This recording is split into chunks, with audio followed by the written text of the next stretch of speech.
Hi, so this is Danielle Matthews. I chose the article 10 Networking Tips to Help You Make a Great First Impression at an Event by Forbes.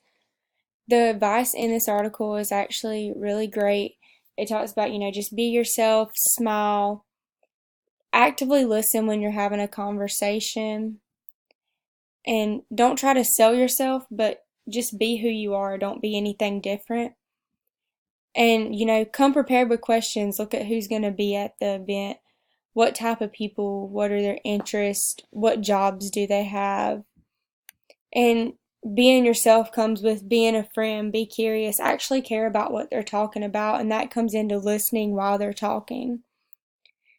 Um, Give them a way to remember yourself.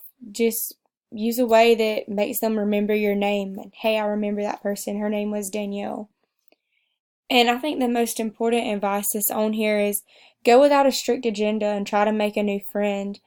I take this advice as, if you go in there thinking that you're going to automatically make a friend and you're going to meet this exact person and talk to them at this exact time, that's going to make it difficult, and you need to be able to talk to other people, make those connections, and go into the networking event with the mindset of you're going to meet somebody new and learn something.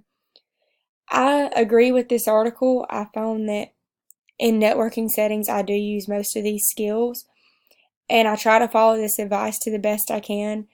Sometimes being in a networking setting can be intimidating, but I think that the more you do it, the easier it becomes with time. So it is something that I try to follow, and I know that's something that I continue to grow in each time I participate in a networking event.